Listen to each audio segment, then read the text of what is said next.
বিদ্যুৎ মন্ত্রীও কইছেন বিদ্যুতের বাংলাদেশে কোনো ঘাটতি নাই, বাংলাদেশে কোনো লোডশেডিং নাই, অথচ আমরা এখন ঘন্টায় ঘন্টায় লোডশেডিং করি। ঠিক মতো বিদ্যুৎটা দিয়ে বিল নিত অতিরিক্ত, তখন কোনো সমস্যা ছিল না। স্টুডেন্ট বর্তমানে পরীক্ষা চলে ভাই, যে অবস্থা বুঝছেন নি, বর্তমানে কারেন্ট বুঝছো নি, 5টা মিনিট থাকে না ভাই, 5টা মিনিট কারেন্ট থাকে। এটা যদি মতো লোডশেডিং যদি হয়ে থাকে, সাধারণ জনগণ আছে ওসব সাথে মারা যাইব ভাই।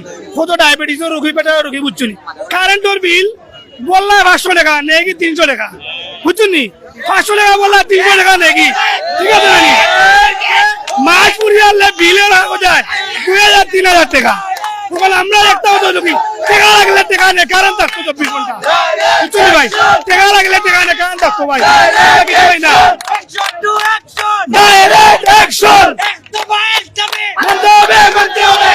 তখন উনাদেরকে জিজ্ঞাসা করলাম কেন, উনি বলছেন কারেন্ট নেই। এখন এই বৈষম্যটা কেন, একদিকে কারেন্ট নেই অন্যদিকে কারেন্ট নেই, একদিকে কারেন্ট নেই অন্যদিকে কারেন্ট নেই। এরপর এখানে বিভিন্ন মানুষের যে দেখা যাচ্ছে যে বিদ্যুৎ বিল অতিরিক্ত আসতেছে। এখন আমাদের যদি ঠিক মতো বিদ্যুৎটা দিয়ে বিল নিত অতিরিক্ত, তখন কোনো সমস্যা ছিল না, কিন্তু ঠিক মতো তো আমাদের এখানে বিদ্যুৎই দিচ্ছে না। এই বৈষম্য কেন? এখন এই যে বর্তমানে বিদ্যুৎ মন্ত্রী, উনি দেখতেছি যে বারবার ব্যর্থ হচ্ছেন। আমরা সবাই ঠিকমতো বিদ্যুৎ পাচ্ছি না, আমরা এখানে ভুক্তভোগী। শুধু এটা আমাদের শহরে না, বা আমাদের সিলেট না, বা এই শাহপুরা না, সারা বাংলাদেশও। এই সমাধান কি? আমরা বর্তমান সরকারকে এটা জিজ্ঞাসা করতে চাই, সরকারের কাছে এর সমাধান কি বা এর ভবিষ্যৎ পরিকল্পনা কি?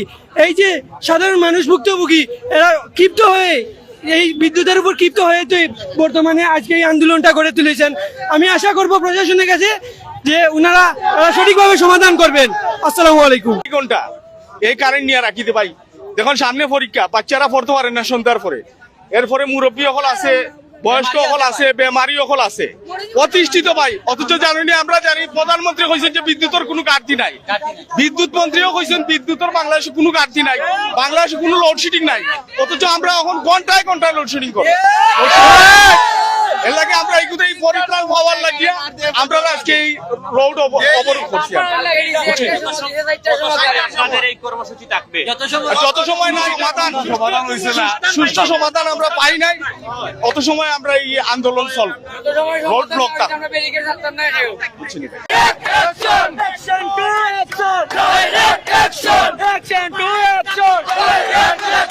আমাদের দাবি মানতে হবে, মানতে হবে, আমাদের দাবি মানতে হবে, মানতে হবে।